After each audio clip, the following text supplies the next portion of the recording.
murongo wo kwezwa cyangwa se kwezwa cano, reka ngusuhuze nkwifuriza amahoro y'Imana. Uyu munsi ngushimiye uburyo wongeye gutanga umwanya kugira ngo ukurikirane ibiganiro byacu, kandi uyu munsi tukaba tugiye kurebera hamwe ikiganiro kivuga ngo urugamba hagati y'Uwiteka n'ikigirwamana Dagoni. Uwo muri kumwe muri iki kiganiro ni Kayishema Joel. Reka dusenge. Data wa twese uri mu ijuru, tugushimiye uburyo ijambo ryawe ritumurikira amanywa na nijoro. Dufashe gusobanukirwa n'umugambi w'iki cyigisho mu izina rya Yesu, amen.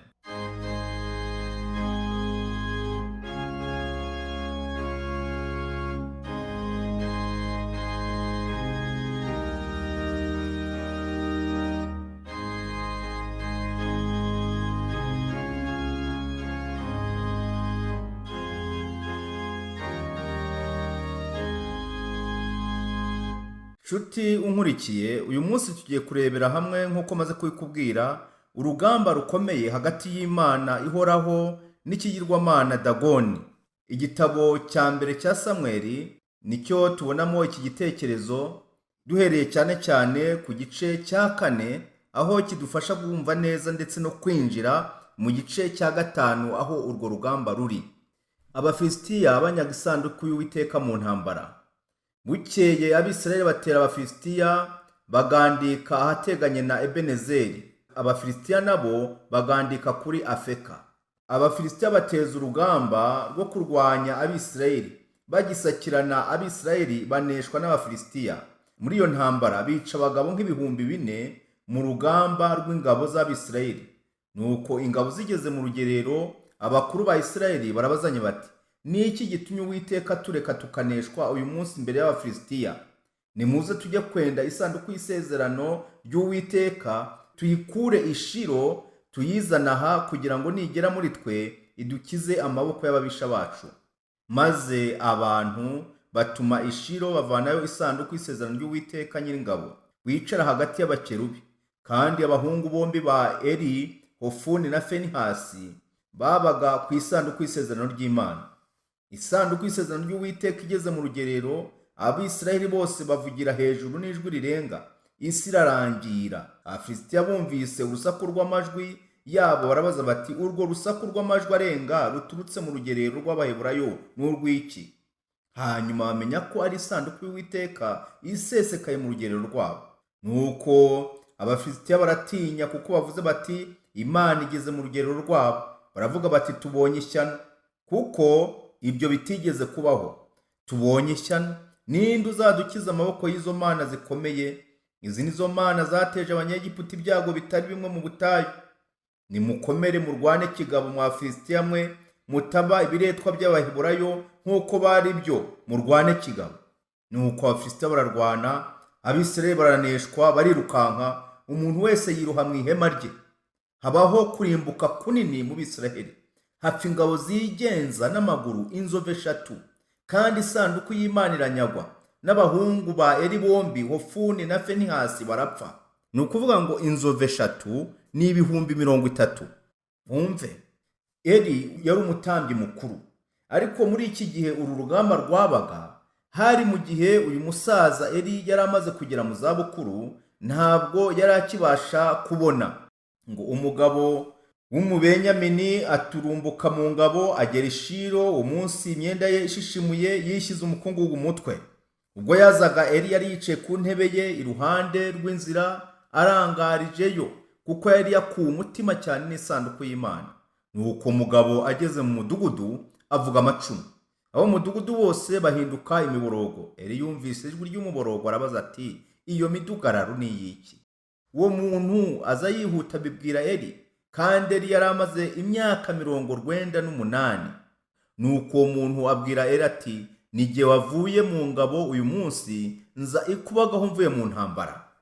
Aramaze ati, byagenze bite mwana wanjye? Uwo muvuzi w'amacumu aramusubiza ati, Abisirayeli bahunze Abafilisitiya.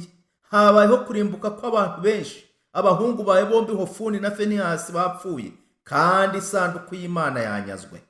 Iyi nkuru yabaye inkuru y'incamugongo, yabaye inkuru iteye ubwoba.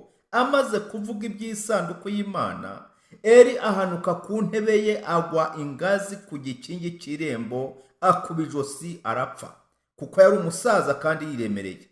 Yari amaze imyaka 40 ari umucamanza w'Abisirayeli. Si ibyo gusa, ahubwo dore n'umukazana we, umugore wa Finehasi, byamugendekeye bita umurongo wa 19. Umukazana we muka Finehasi yari atwite inda nkuru, yenda kubyara. Nuko yumvise izo nkuru yuko isanduku y'Imana yanyazwe, kandi ko sebukwe n'umugabo we bapfuye, arapfukama arabyara, kuko bise byamutunguye. Nuko ari bugufi bwo gupfa, abagore bamuhagaze iruhande aramubwira bati, witinya, ubyaye umuhungu. Ntiyabasubiza, ntiyabyitaho.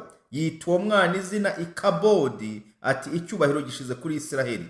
Abivugishwa nuko isanduku y'Imana yanyazwe, kandi n'ibya sebukwe n'umugabo we. Aravuga ati icyubahiro gishize kuri Isiraheli, kuko isanduku y'Imana yanyazwe. Mbere y'uko tureba iby'uru rugamba, nk'uko nari ntangiye mbikubwira, rugamba nk'uko hajyaga habaho intambara hagati y'Abisirayeli n'andi mahanga yarabazengurutse, hano uyu munsi turi kubona noneho bari bahanganye n'Abafilisitiya. Kandi Abafilisitiya babagabyeho igitero, bakibagabyeho. Abisirayeli bari bazwi ko ari abantu bafite Imana yo mu ijuru, Imana y'igihangange, Imana ikomeye. Kandi noneho si n'ibyo gusa, yari ifite n'uburyo yabahaye amategeko agomba kuba hagati muri bo. Ayo mategeko y'Imana yabaga mu isanduku y'isezerano. Noneho igihe cyose iyo bayifashishaga mu bihe bitandukanye, baratsindaga, baraneshaga. Ariko uyu musaza tubonye Eli wari umuyobozi, nubwo yari amaze kugera mu zabukuru, hari harabayemo intege nke mu buyobozi bwe. Bigeze igihe asa naho ajenjeka, agenda buhoro, yewe n'abana be basigara batagirangwamo no kubaha Uwiteka, ndetse umuryango we usigara ufite ikibazo. Noneho igitabo tugiye kwifashisha uyu munsi, ndakurarikira kugira ngo utege amatwi amagambo abonekamo. Ni igitabo cyitwa Abakurambere n'Abahanuzi, ku ipaje ya 298, ahavuga ngo igihano, isanduku y'Imana inyagwa. Ngo Imana ntiyari ikivugana n'umutambyi mukuru ndetse n'abana be. Iyo uri umuntu w'umuyobozi, bikageza igihe Imana itakibona uko iganira nawe, biba ari ishyano. Noneho bikageza n'igihe Imana itakibasha kuvugana n'urubyaro rwawe, biba ari ishyano rigeretse ku rindi. Ibyaha byabo byari byarakingiranye umwuka muziranenge wayo. Igikomeye muri iki cyigisho turimo ni uburyo Abisirayeli barwanye n'Abafilisitiya, bakageza igihe bibwira yuko kuba barataye Imana, batakivugana nayo, batacyemera ijambo ryayo, kuba baba bafite amategeko 10, hari icyo byaba bibamariye, kandi batagendera mu by'ayo mategeko avuga. Baravuga bati reka tujye kwitabaza isanduku y'Uwiteka, tujye ku rugamba. Maze iki gihe bayijyanye, baratsindwa, kandi n'isanduku iranyagwa. Abisirayeli bari bagushije ishyano riteye ubwoba cyane, ritari ryarigeze kubaho. Isanduku y'isezerano ry'Imana yari ifitwe n'abanzi, ikimenyetso cy'uko Uwiteka ari kumwe nabo, kandi yuko ubushobozi bwe buri hagati muri bo, cyari cyakuye hagati muri bo. Mu minsi ya kera y'isanduku yabonekaga, baneshaga mu buryo bw'igitangaza. Ikimenyetso kigaragara cy'Imana isumba byose cyahoraga hejuru yayo ahera cyane. Ariko noneho ntiyari yatumye banesha, kandi imiborogo yari hose mu Isiraheli. Amategeko y'Imana yari muri iyo sanduku, yari ikimenyetso cy'uko Imana iri kumwe nabo. Ariko bari basuzuguye ayo mategeko, maze bitera agahinda umwuka w'Uwiteka, ntiyongera kuba muri bo. Hari igihe n'uyu munsi wa none abantu bashobora kwishingikiriza kuri Bibiliya, bakishingikiriza ku byanditswe byera, kandi ibyo byanditswe byera bidatwaranira mu bugingo bwabo, ntacyo bishobora kukumarira, ntacyo bishobora kukurinda na buhoro. Kubera yuko umugambi w'Imana ni uko ijambo ry'Imana riba riri mu mitima y'abantu, riba riri mu ntekerezo zabo. Ijambo ry'Imana rikaba ryuzuye muri wowe, kuko nibwo bwonyine ubasha gutsinda, kandi urwo rugamba ukabasha kurunesha mu izina ry'Uhoraho. Aba Bafilisitiya bigambye hejuru y'Abisirayeli, bafata isanduku y'Uwiteka, bagenda bafite ibyivugo bikomeye, maze baragenda bayishyira imbere y'ibigirwamana basengaga. Kandi ikigirwamana basengaga muri icyo gihe cyari ikigirwamana cyitwaga Dagoni. Reka turebe mu gice cya 5 haduhe neza ipica y'iki kigirwamana aba bantu basengaga. Abafilisitiya bari baranyaze isanduku y'Imana, bayikura kuri Ebenezeri, bayijyana kuri Ashidodi.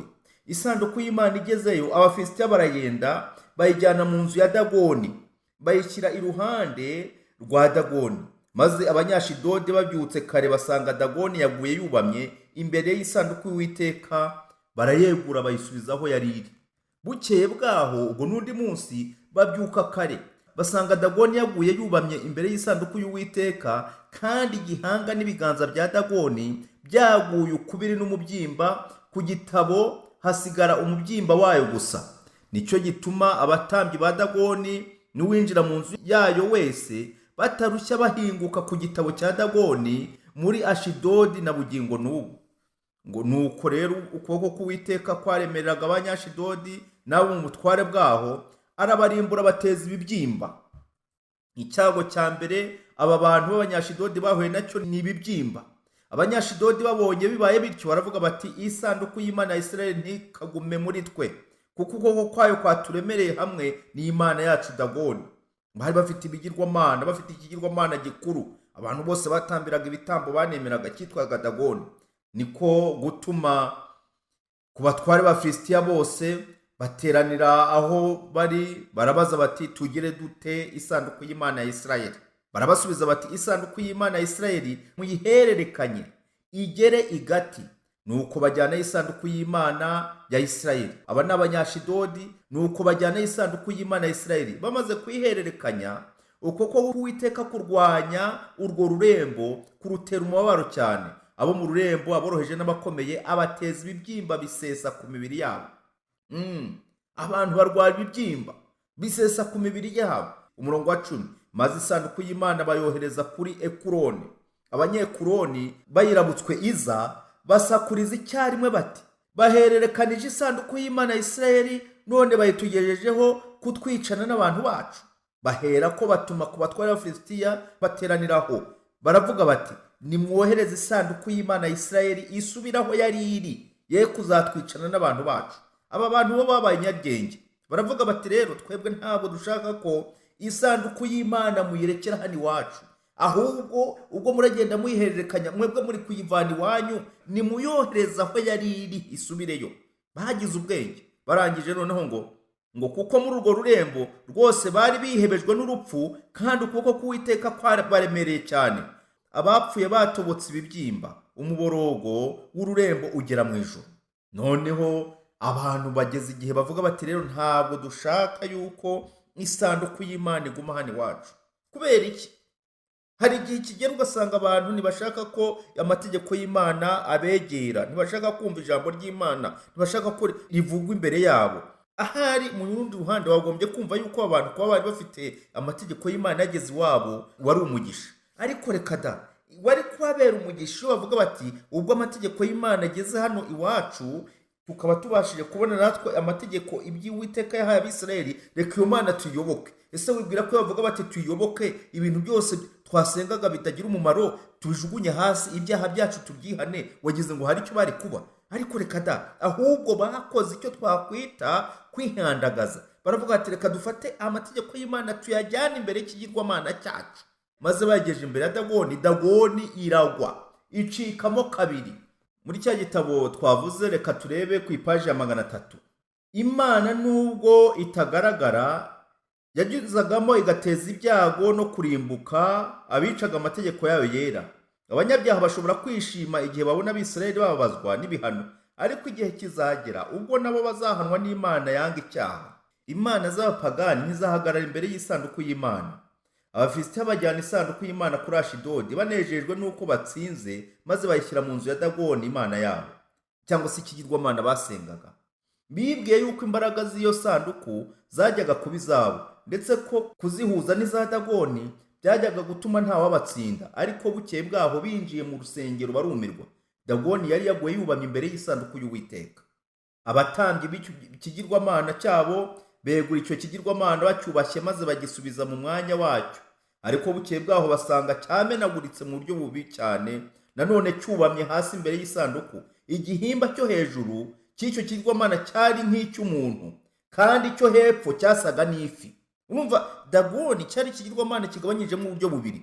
Hejuru cyari nk'umuntu, ariko igice cyacyo cyo hasi ari nk'ifi. Noneho bagiye kubona babona cyacitsemo kabiri. Igipande cyo hejuru kimeze nk'umuntu kikubisa hasi kirashwanyagurika, maze ikindi cyo hasi kimeze nk'ifi cyasigaye aho ngaho.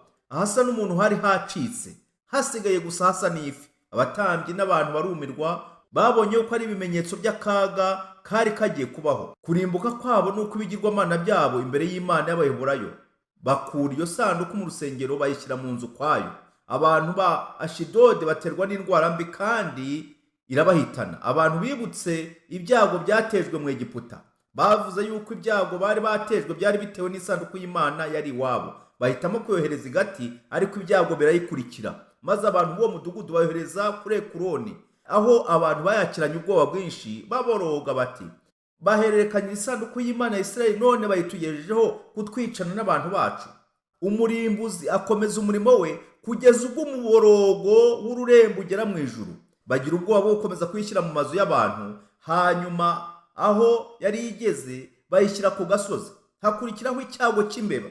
Bayivanye mu mazu y'abantu cyangwa se mu mazu y'ibigirwamana, noneho baravuga bati reka tuyijyane ku musozi. Bayigejeje ku musozi, noneho haza icyago cy'imbeba cyayogoje igihugu, kirimbura imyaka yari ihunitswe n'iyari ikiri mu mirima. Ubwo noneho igihugu cyose cyari kigiye kurimbuka. Iyo sanduku y'Imana yamaze amezi 7 mu Bafilisitiya. Mwumva abantu bahura n'ingorane, barwaye ibibyimba. Cyabaga ari ikibyimba kinini. Icyo kibyimba umva ndasa n'ubireba rwose, nawe byitegereza. Ibibyimba birabyimba biba binini, umuntu agapfa yatubaguritse ahantu hose bitewe n'ibyo bibyimba bidabasha gukandwa, bitavurwa, bitabobezwa n'amavuta. Ibyo bivuyeho haba haje noneho icyago cy'imbeba. Umuntu yateka ibyo kurya agiye kwarura agira ngo barye, imbeba zigasimbuka zikiruka. Abantu mu mirima imbeba zigera mu bigega, hose huzura imbeba. Ahantu hose hagera imbeba. Mu buriri bajya kuryama bagasanga ni imbeba gusa. Mbega yewe umva, uretse no kuzibona ku isahani cyangwa se mu nkono cyangwa mu bigega, ngira ngo hariho n'uyibona imukanure byonyine agahita yiruka agahunga. Mwumva igihugu cyose ibyago cyagize. Abantu birabayobera. Baravuga bati nta kindi cyadukiza aka kaga nuko isanduku y'Uwiteka igomba gusubira aho yagize ite, aho yaturutse. Abisirayeli ntibagerageje kuyigarura kuko bo bari barageze igihe basa naho bivumburiye Imana, niko navuga. Mwuka w'Imana atagikorana n'imitima yabo, bari baramaze kuba kahebwe. Nyamara Abafilisitiya bo bifuje ikintu cyayibakuriraho. Wumve itandukaniro. Hari igihe kigera abantu bakabumva rwose batasubira mu murongo ngo bongere biyunge n'Imana yabo, ariko abanyabyaha abapagani bakavuga batari yaba byashobokaga iby'Imana bigasubira mu ruhande rw'Imana, n'ibya Kayizari bikaba ibya Kayizari, iby'Imana bikaba iby'Imana. Bakumva yuko ibintu bikwiye gusubira mu murongo, bakumva yuko ibintu bikwiye gukorwa muri gahunda ihamye nk'uko byahoze. Rega biravuga ngo nimubaririze mu nzira za kera, mubaririze inzira y'ukuri aba ariyo munyuramo. Hari igihe kigera abatizera babandi tuvuga ngo ntibasenga babona yuko Imana ikwiye guhabwa umwanya wayo, maze noneho n'ibindi abantu bakora bakagira ibyabo, ariko ntibavangavanga iby'Imana n'ibyabo. Imana ikagira umwanya wayo, nabo bagakora ibyabo, ariko akavuga ati Imana yo mu ijuru, ijambo ryayo, amategeko ni ibyo kubahwa, mwe nimukora ibyanyu ariko mureke Imana. Yewe uzi ko hari n'igihe kigera abantu bavuye mu buntu bw'Imana bajya kwifatanya n'abanyabyaha, ngaho mu tubari, ngaho mu ngeso mbi, bakavuga bati umva rero tuwe tureke, ariko wiza kuduteza ingorane kuko tuzi ko wowe usenga. Isubirayo bakakwamagana, bakakwigizayo bitewe n'uko babona kuri kurengera. Aba bantu rero baravuga bati rwose nimureke isanduku y'Uwiteka isubireyo.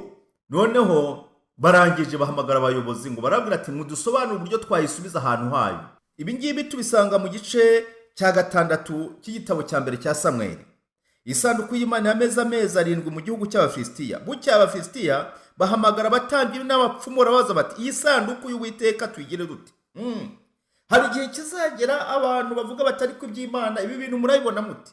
Akaga isi ifite, ingorane ziriho, murabona iby'Imana byo murabibona mute? Murabona nta kintu gikwiye gukorwa. Bigeze igihe abantu bavuga rero bati umva rero nubwo twebwe tutubaha Imana, ariko birakwiye yuko iby'Imana bihabwa umurongo wabyo. Birakwiye yuko abantu b'Imana berura bakagaragara ko ari abantu b'Imana, ababa mu ijambo ry'Imana bakaribamo, ntibakomeze kwivangavanga no kwiyoberanya ngo bateze abandi ibyaha. Barabasubiza bati umurongo wa 3, nimwohereze isanduku y'Imana ya Isirayeli, ntimuyohereze yonyine, ahubwo muyisubizanyeyo n'amaturo y'impongano, mubone gukira, kandi muzamenye icyatumye ukuboko k'Uwiteka kutaretse kubagwa nabi. barababaza bati mbese twamutura turo ki ry'impongano? Hari igihe kigera abantu bakavuga bati mva rero igihe kirageze tugiye kwitanga n'ibyacu byose, ariko si Uwiteka tuzamuha iki? Muture ibibyimba byacuzwe mu izahabu 5 n'imbeba zacuzwe mu izahabu 5 nk'uko umubare w'abatware b'Abafilisitiya ungana, kuko mwebwe mwese n'abatware banyu mwasangiye icyo cyago. Nuko muzicurishirize ibishushanyo by'ibyo bibyimba byanyu n'ibishushanyo by'imbeba zanyu zanduje igihugu, kandi muzubaha Imana y'Abisirayeli, ahari abakuraho ukuboko kwayo no ku mana zanyu n'igihugu cyanyu. None se niki gitumye mwinangira imitima nk'Abanyegiputa na Farawo ubwo bayinangiraga imaze gukorera muri bo ibitangaza? Mbese ntibarekuye abo bantu bakigendera? Nuko nimwende igare rishya, muryitegurane n'inka 2 z'imbyeyi zitigeze gukurura, muzihambireho igare, muzikureho izazo, muzisubize mu rugo. Maze mwende isanduku y'Uwiteka muyigereke ku igare, kandi ibintu by'izahabu by'umurimbo by'amaturo y'impongano mwohereje mubishyire mu gasanduku iruhande rwayo, maze mubyohereze bigende. Rwose baravuga bati igikwiye ni ukugira ngo isanduku y'Uwiteka igende ijye aho igomba kugira gute kujya. Ikintu bakoze gikomeye ni uko babonye yuko isanduku y'Uwiteka idakwiye kubangikanywa n'ibigirwamana. Muntu w'Imana, ijambo ry'Imana rivuga iki? Reka tujye muri Zaburi y'115. Hari igihe kigera ukabona abantu barasenga ibigirwamana bashishikaye, ndetse abantu bakagerageza gushakisha uburyo babikora mu buryo bwiza, bakabisiga amarangi, bakagerageza kubiha amaso nk'ay'abantu, ubundi se ukabona baragerageza kubyitaho uko bashoboye. Ariko se ijambo ry'Imana ritubwira ngo iki? Muri Zaburi y'115 umurongo wa 4 hatubwira akaga ko gusenga ibigirwamana n'ibishushanyo by'uburyo bwose. Haravuga hati ibishushanyo babandi basenga ni ifeza n'izahabu, umurimo w'intoki z'abantu. Bifite akanwa ntibivuga, bifite amaso ntibirora, bifite amatwi ntibyumva, bifite amazuru ntibinukirwa, bifite intoki ntibikorakora, bifite ibirenge ntibigenda, kandi ntibivugisha imihogo yabyo. Ababirema bazahwana nabyo n'ubyiringira wese. Urumva uburyo ijambo ry'Imana rigaragaza ko tudakwiriye kugira ubwo dufata ibigirwamana cyangwa se ibishushanyo ngo twumve yuko bibasha kudukiza, twumve yuko ari Imana yacu. Ndetse mu mategeko y'Imana, Imana yatanze ya mategeko ari mu isanduku y'isezerano, itegeko rya 2 ubwaryo Uwiteka aravuga ngo ntukiremere igishushanyo kibajwe, yewe kabone nubwo cyaba gisa n'ishusho iri hejuru mu ijuru cyangwa hasi ku butaka cyangwa mu mazi yo hepfo y'ubutaka. Ntukabyikubita imbere, ntukabikorere, bitewe n'iki? Kuko Imana ni Imana ifuha, ni Imana itabangikanywa n'ibigirwamana. Imana iti ntukabyikubita imbere, ntukabikorere. Ntabwo ibyo bintu bikiza, nta gakiza kayibonerwamo. Ayo mategeko 10 y'Imana tubona mu gitabo cy'Imuka Misiri cyangwa se Kuva igice cya 20 uhereye ku murongo wa 3. Aho ngaho niho tubona aho Imana ivuga ntukagire izindi mana mu maso yanjye. Iryo ni irya mbere. Irya kabiri, ntukiremere ibishushanyo bibajwe cyangwa bisa n'ishusho yose iri hejuru mu ijuru cyangwa hasi ku butaka, ntukabyikubita imbere. Imana ikagaragaza ko ibyo bintu bidakwiye gusengwa. Bitewe n'iki? Kuko Imana ntabwo ari Imana ibangikanywa, ntibibaho. Aba bantu rero nubwo bari abantu badasenga Imana mu ijuru, ko bavuze bati ntabwo iki ari igihe cyo kubangikanya iby'Imana ngo tubibangikanya n'ibigirwamana, kuko twaba twikururira akaga. Mbese iyo ubona warataye Imana, ukabona Imana utakiha umwanya wayo, wibwira yuko uzagubwa neza. Ntibishoboka. Urwego waba urimo rwose, ubutunzi waba ufite ubwo ari bwo bwose, Imana idahabwa umwanya wayo nk'umuremyi w'ijuru n'isi, ngo umenye yuko ari ifite umwuka wawe mu biganza byayo, umenye ko kubaho kwawe ari yo ubikesha, nta hirwe, nta munezero, nta mahoro wazagira. Zaburi 135 umurongo wa 18 yo itubwira iki? Ababirema bazahwana nabyo n'ubyiringira wese. Ababirema bazahwana nabyo n'ubyiringira wese, n'ubishyiramo ibyiringiro.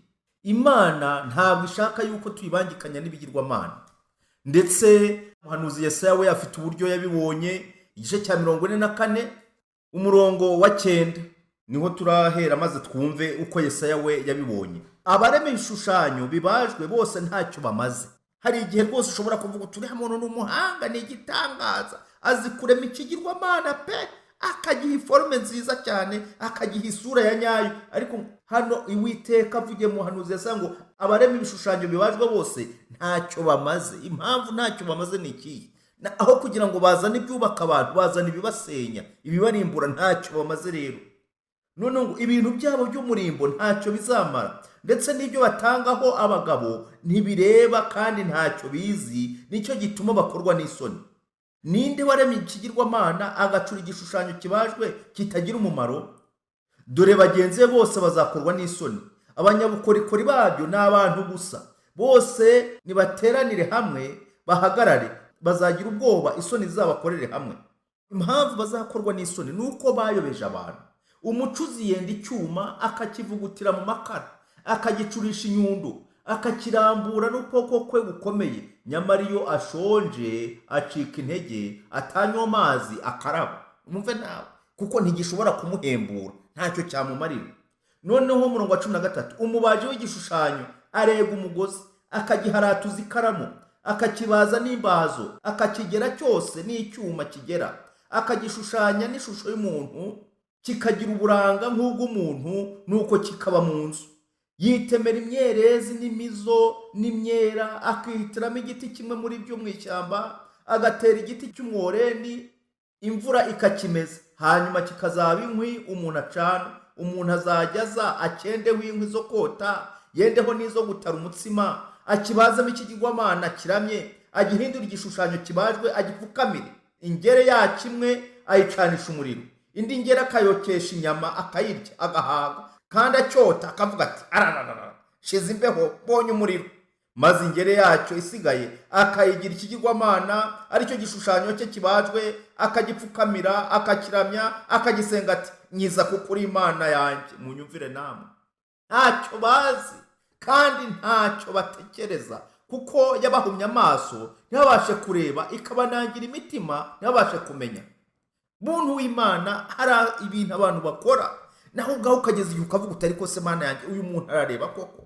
Uyu muntu apfukamye imbere ya kiriya kintu uburi koko ntazi yuko kitabasha kumwumva, ntazi yuko kitabasha kumutega amatwi, nta nubwo kimureba, ariko rwose ukabona agerageje uburyo bwose bushoboka. Aba bantu rero b'Abafilisitiya nuko bajya imbere ya Dagoni, bakagerageza kuyitura amaganya yabo ariko ntisubize.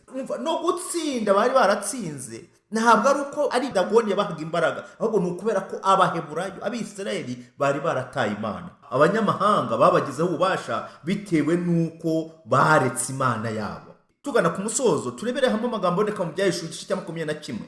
Ntabwo umugambi w'Imana ari uko abantu bakwiye gusenga ibitagira umumaro. Ibyahishuwe igice cya 21 umurongo wa 8. Ariko abanyabwoba n'abatizera n'abakora ibizira n'abicanyi n'abasambanyi n'abarozi n'abasenga ibishushanyo n'abanyabinyoma bose, umugabane wabo uzaba mu nyanja yaka umuriro n'amazuku, ariyo rupfu rwa kabiri. Wumve, ni ukuvuga ngo nta muntu usenga ibi bintu, nta muntu ubitura amaturo uzigera na rimwe abona umugabane mu bwami bw'Imana. Ndetse ijambo ry'Imana ritubwira ikindi kintu gikomeye. Amagambo aboneka mu Byahishuwe igice cya 22 umurongo wa 15, haravuga ngo hanze hazaba imbwa n'abarozi n'abasambanyi n'abicanyi n'abasenga ibishushanyo n'umuntu wese ukunda kubeshya akabikora. Ni ukuvuga ngo Imana yagaragaje ko abantu bishingikiriza kuri Dagoni cyangwa se byene wabo bose nta mugabane bashobora kubona mu bwami bw'Imana. Ariko kandi nk'uko Imana ikomeza kurarikira abantu kugira ngo bamenye ko Imana ikwiye guhabwa umwanya wayo, niyo mpamvu tubona amagambo aboneka mu Byahishuwe igice cya 22 umurongo wa 12 avuga ngo dore ndaza avanzanye ingororano kugira ngo ngororere umuntu wese ibikwira ibyo yakoze. Ndi Alufa na Omega, uwa mbere n'uwa nyuma, itangiriro n'iherezo. Muntu w'Imana, Kristo agiye kugaruka, kandi agomba kugaruka twaritandukanyije n'ibigirwamana. Dagoni ntabwo yigeze itsinda, nubwo abantu bumvaga yuko igomba rwose kugira ikibamarira, ariko ntacyo yamamariye. Ahubwo bagize ibyago n'akaga bihwana na bya bindi Abanyegiputa bahuye nabyo bitewe n'uko birengagije Imana isumba byose. Byahishuwe 22 umurongo wa 14. Hahirwa abamesera ibishura byabo kugira ngo bemererwe kwegera cya giti cy'ubugingo, kandi banyure mu marembo binjire muri rwa rurembo. Imana igufashe kugira ngo ugire imibereho iboneye, wezwe, utunganywe, kandi Kristo ubwo azerekanwa uzabashe kuvuga uti rwose ndi hano, nemeye kukuyoboka, nemeye gusenga Imana nyamana, nemeye umuhuza w'Imana n'abantu, nanjye nitandukanya n'ibigirwamana. Ndetse irarika rirahari rikurarikaho ntegeye amatwi wowe ukurikiye iki kiganiro. Ibyahishuriwe 22:17, umwuka n'umugeni barahamagara bati ngwino, kandi uwumva nahamagara ati ngwino, kandi ufite inyota naze, ushaka ajyana amazi y'ubugingo ku buntu. Imana ikugire neza kugira ngo ijambo ry'Imana ubone yuko ari wowe ryagenewe. Irarika riheruka Imana isaba kugira ngo abantu bitandukanye n'ibigirwamana, bamenye yuko ibyo basenga byose bitari Imana nyamana bitabasha kubakiza. Tandukana na Dagoni, nta bubasha ufite. Ibigirwamana abantu bahimba, babasha kubumba, ibyo babasha gucura mu byuma, ibyo babasha kubaza mu biti, byose nta gakiza bibasha guhesha. Ahubwo ubasha guhesha abantu agakiza ni Alufa na Omega, itangiro n'iherezo. Uwo nta wundi ni Yesu Kristo. Nkurarikiye kugira ngo umwakire mu bugingo bwawe, umwimike, maze ube mu baragwa bazaragwa ubwami bw'Imana. Nibyo ngusabira, nanjye nisabira mu izina rya Yesu.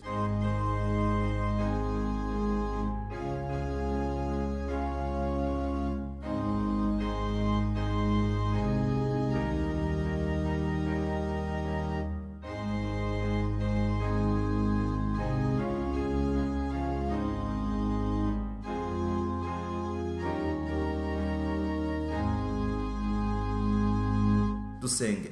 Data wa twese uri mu ijuru, tugushimiye ijambo ryawe ritweretse yuko uri Imana yahozeho, iriho kandi izahoraho. Nta na rimwe ibigirwamana bijya biguhagarara imbere, kandi nta na rimwe bibasha gutsinda, nta nubwo bibasha kugira uwo bihesha agakiza. Ariko ubasha guhesha abantu agakiza ni umwe watanzwe wenyine, ni we Yesu Kristo. Turagusaba Data mwiza kugira ngo ijambo ryawe ribe rigwiriye muri twe. Ufashe umuntu wese wumvise iri jambo, twitegura ubwami bwawe, twitandukanya n'ibigirwamana by'uburyo bwose. Ubwo uzerekana Uwiteka, tuzagusanganire. Niko gusenga kwacu mu izina rya Yesu. Amen.